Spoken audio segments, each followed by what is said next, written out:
में social media पे या फिर सोशल मीडिया पे यूट्यूब के माध्यम से या कहें तो फेसबुक के माध्यम से बहुत सारे लोग उनके चरित्र को लेकर के क्वेश्चन उठा रहे हैं। बहुत लोग भला-बुरा कह रहे हैं। चूँकि ऐसा नहीं होना चाहिए, जो हमारे राष्ट्रपिता हैं, जिनके वजह से हम आज पूरे स्वतंत्र हैं और उस महात्मा गांधी पे लोग लांछन लगा रहे हैं, उनके कैरेक्टर को लेकर के बहुत सारे अफवाहें फैला रहे हैं। तो इसका असर हमारे समाज में पड़ रहा है। समाज में छोटे-छोटे बच्चे हैं, चूँकि बच्चों पे इसका असर पड़ रहा है। जो बच्चे स्कूल में महात्मा गांधी के नाम से टीचर बताते हैं कि हमारे राष्ट्रपिता हैं, उनके नाम से नारे लगाए जाते हैं, फिर उनकी महानता के बारे में बताया जाता है। फिर बच्चे क्वेश्चन पैदा कर दे रहे हैं कि नहीं, महात्मा गांधी ऐसे नहीं, ऐसे थे। चूँकि ये हो रहा है सिर्फ़ सोशल मीडिया की वजह से और क्योंकि बहुत सारे लोग हैं जो इस पे सोशल मीडिया पे वीडियो बना-बना के डाल रहे हैं, तो ऐसा नहीं होना चाहिए। मेरा उनसे हाथ जोड़कर नम्र निवेदन है कि भाई ऐसा मत कीजिए, ऐसे करने से आपको क्या फ़ायदा है? पार्टी की वजह से आप ऐसा कर रहे हैं, ये सब दिखता है, सब पता है। जिस महात्मा गांधी की वजह से जिन्होंने पूरे आपके ब्रिटेन में जाकर के पढ़ाई किया था, उस रईस परिवार से थे वो। इतने रईस परिवार से होने के बावजूद उन्होंने अपना पूरा जीवन एक धोती पे बिताया। धोती पे बिताने का वजह था हमारी जनता कि जनता उसमें बहुत गरीबी से जूझ रही थी। सो महात्मा गांधी वह कदम उठाए और जनता की तरह उन्होंने एक कपड़ा पे अपना जीवन यापन किया। तो उनकी बलिदान की गाथा नहीं गाई जाती, बट उनकी आलोचनाएं की जा रही हैं। तो ये गलत है, सरासर गलत है, क्योंकि इसका असर हमारे समाज पे पड़ रहा है। समाज में बड़े, बूढ़े, बच्चे सब हैं, उन पे उनका असर पड़ रहा है। तो ऐसा आप लोग नहीं करिए, क्योंकि एक बच्चा क्वेश्चन किया था कि महात्मा गांधी, उसका क्वेश्चन था, बहुत छोटा बच्चा, आप यकीन नहीं करेंगे, क्लास 5 का बच्चा, क्लास 5 के बच्चा का यह क्वेश्चन था कि महात्मा गांधी बहुत बुरे थे, बहुत बुरे। हमने कहा, जब हम क्लास में गए तो बच्चा बोला कि मैम, महात्मा गांधी के बारे में आप कुछ बताइए। तो हम बताना शुरू किए तो बोला कि नहीं, महात्मा गांधी बहुत बुरे थे। हम कहें कि अच्छा, कैसे बुरे थे आप बताओ।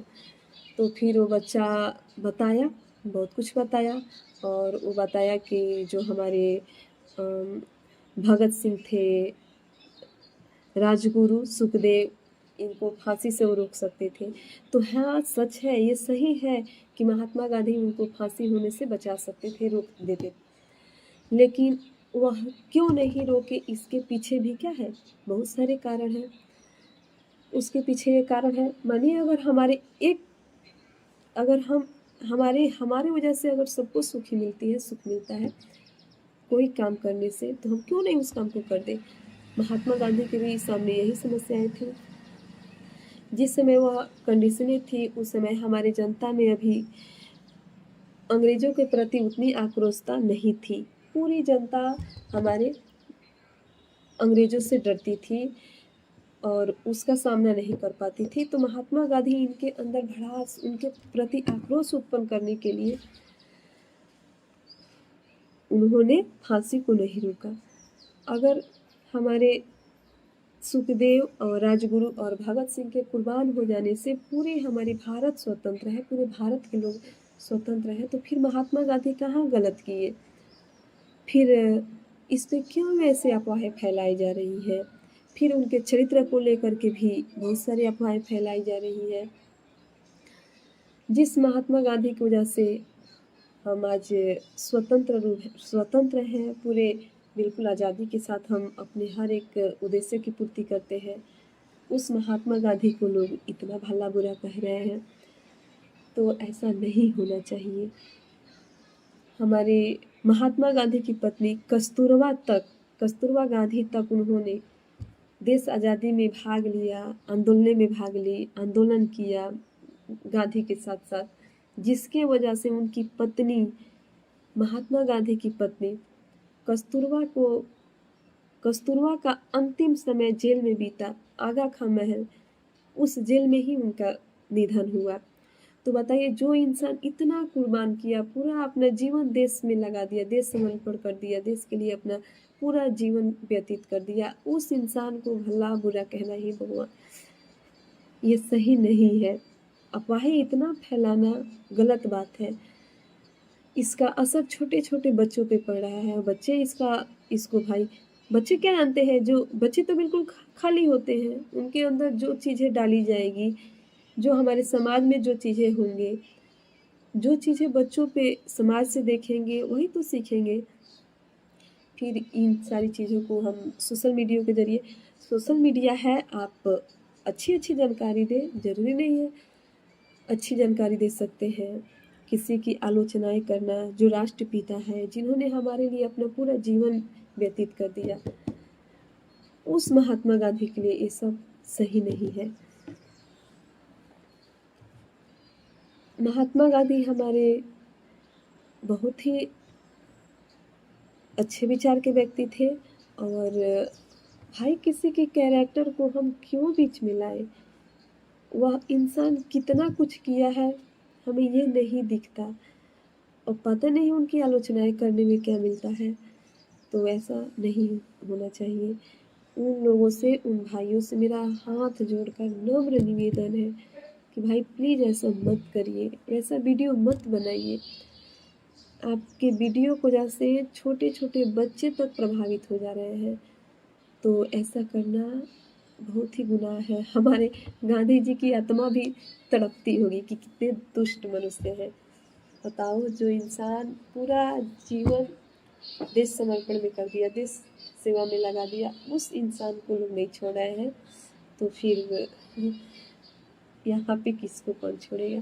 तो ये गलत है। आलोचनाएँ करना बंद कीजिए, क्योंकि हम इस समय आप किसी विशेष पार्टी की वजह से आप उनकी आलोचनाएँ करते हैं, क्योंकि चूँकि वो कांग्रेस से थे, तो उसमें वही एक पार्टी थी, कांग्रेसी थी, तो ऐसा नहीं करें।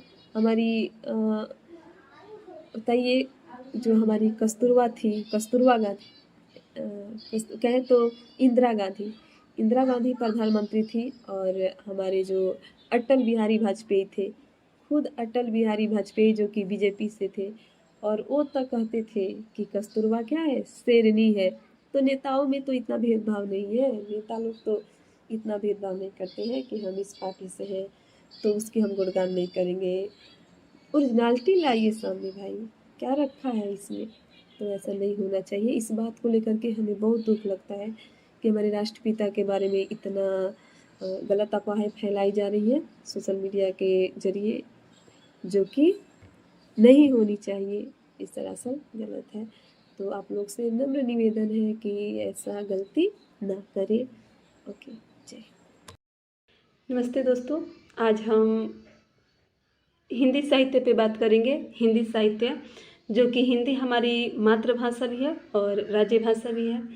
तो हिंदी में बहुत सारे, हिंदी साहित्य में बहुत सारे आपके कवि आए, बहुत सारे लेखक आए, जिन्होंने अपना अपना मत प्रस्तुत किया है। किसी का जो कविताएं हैं वो भक्ति पे है, तो किसी का कविताएं जैसे देश पे है, तो किसी का प्रेम पे है, जैसे जो नायक नायिका का प्रेम होता है तो वहाँ पे है। कहीं कहीं वात्सल्य रस पे भी लिखा गया है, माता और शिशु के बीच प्रेम पे भी लिखा गया है। जैसे आपके सूरदास जी हैं, तो हमारे सूरदास जी, उनका अधिकांश वो वात्सल्य रस के लिए वात्सल्य रस के सम्राट कहे जाते हैं, क्योंकि उन्होंने यशोदा मैया और कृष्ण के प्रति उनका जो कविताएं हैं, उनका जो पद है वो कुछ ज़्यादा ही बहुत ही बेस्ट होता है, बहुत ही अच्छा लगता है उनको पढ़ने में। उसमें श्री कृष्ण के बाल्यावस्था से लेकर के जो रास वो अपने यशोदा मैया के साथ करते हैं, वो पूरा उसमें उनका व्याख्या है। फिर वो जब धीरे धीरे बड़े होते हैं, गोपियों से मिलते हैं, गाय चराने जाते हैं, तो टोटल उनकी ये सारे हैं। अच्छा लगता है।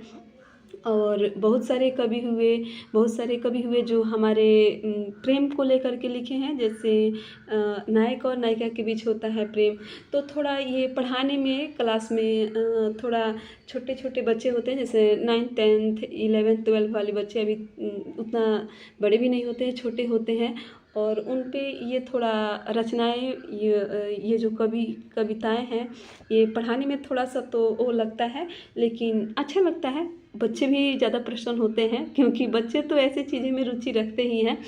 जैसे रहीम जी लिखे हैं कि रहीमन प्रीति सराहिए, मिले हो तिरंगदून, ज्यों जर्दी हरदी तजे तजे सफ़ेदी चुन।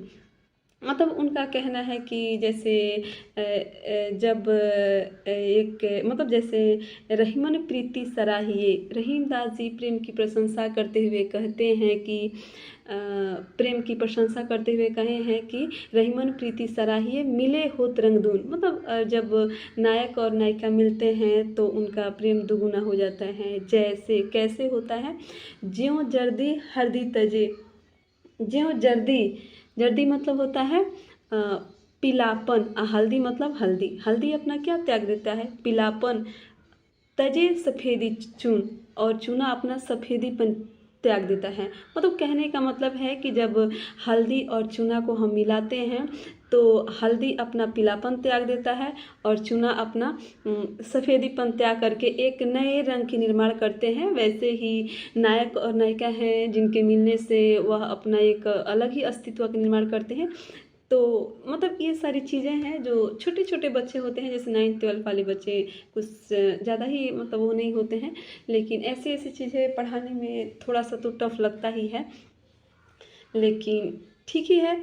और जैसे हमारे और सारे भी कवि हुए, जैसे आपके बिहारी जी लिखे हैं, ये तो सबसे टॉप है भाई, बहुत अच्छा लगता है, लेकिन ठीक ठाक है।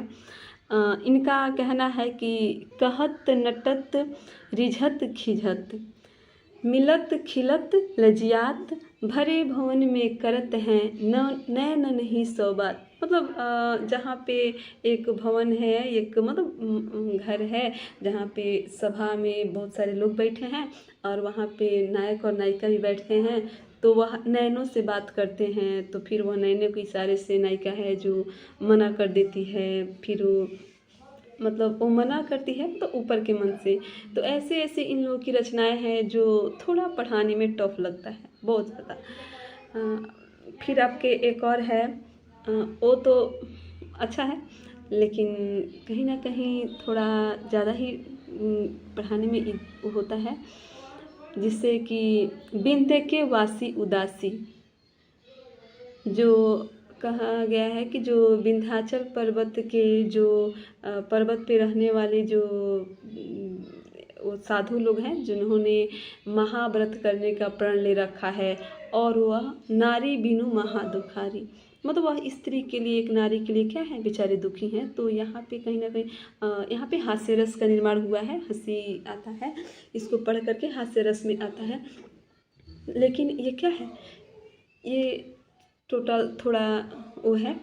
फिर आपके ऐसे ही सूरदास का भी एक पंक्ति है कि जब आपके कृष्ण गोकुल से मथुरा चले जाते हैं तो उस पे आपके गोपियाँ एकदम श्री कृष्ण के लिए रो रो करके एकदम बुरा हाल कर ली हैं।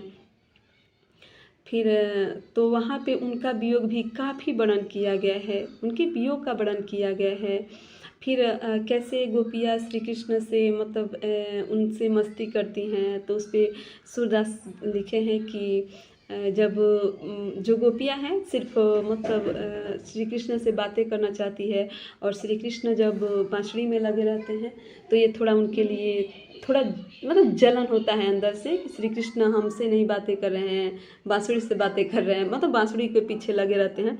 इस पे आपके सूरदास जी क्या कहे हैं, कान्हा भये बस बांसुरी को, अब कौन सखी हमको दही है, संग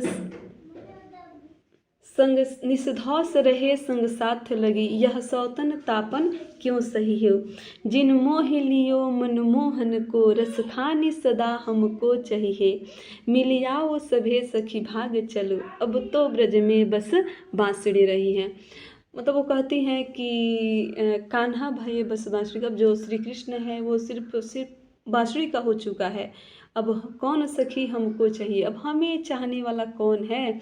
इसलिए गोपियाँ कहती हैं, एक दूसरे से कहती हैं कि हे सखी आओ हम मिलते हैं और हम सब मिल कर के इस गोकुल से ही भाग चलते हैं। क्योंकि अब श्री कृष्ण क्या कर रहे हैं, सिर्फ और सिर्फ मुरली से प्रेम कर रहे हैं। हमें अब हमसे प्रेम करने वाला कौन है। जब हमसे प्रेम करने वाला कोई नहीं है तो फिर हमारा रहना यहाँ पे क्या बनता।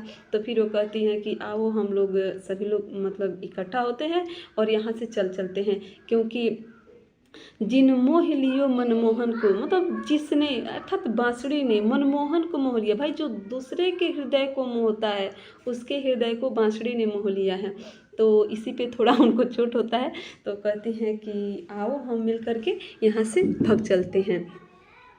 फिर आपके सूरदास का ये पंक्ति है, अच्छा है। और इसके बाद से बहुत सारे ऐसे उनकी रचनाएं हैं, बहुत सारे ऐसे रचनाएं हैं। जैसे आपके रसखान जी भी लिखे हैं कि इसमें वो पंक्ति थोड़ा याद नहीं आ रहा है, लेकिन हाँ जितने आपके कवि हैं कृष्ण भक्ति शाखा से हैं, वह कृष्ण के मतलब प्रेम से रिलेटेड लेकर के पूरी लिखी हैं। जो अगर बच्चा को बोला जाता है क्लास में कि देखो ये गलत चीज़ है, ऐसा नहीं करना चाहिए, हाँ तो उसी में कहीं पीछे से आवाज़ आ जाती है कि जो हम कविताएं पढ़ रहे हैं, जो हम जिस काव्य का अध्ययन कर रहे हैं, इसमें भी तो उसी सब मतलब सब वही चीज़ें दिया है। तो थोड़ा बच्चों को उसमें डांटना भी नहीं बनता है। क्योंकि जो चीज़ें के बारे में हम पढ़ाते हैं, अब बताइए छोटे छोटे बच्चे होते हैं, ना समझ होते हैं, फिर उनको मतलब उनको कहीं ना कहीं इसके वजह से ऐसी कविताएं की वजह से उन छोटे छोटे बच्चों को थोड़ा सा मतलब और उनकी साहस और बढ़ती है। हमें दिखता है चीज़ें। और बहुत सारे ऐसे कबीरदास का है एक तो, लेकिन कबीरदास जैसे कि वह निर्गुण काव्य धारा से थे तो वह बस राम के लिए लिखते थे। तो लिखे हैं, चूँकि यहाँ पे दो अर्थें निकलती हैं इस पंक्ति से। लिखे इन्होंने कि सजना है मुझे सजना के लिए। ये भी अच्छा है, पहले जब आप पढ़ के जब इसका उच्चारण करो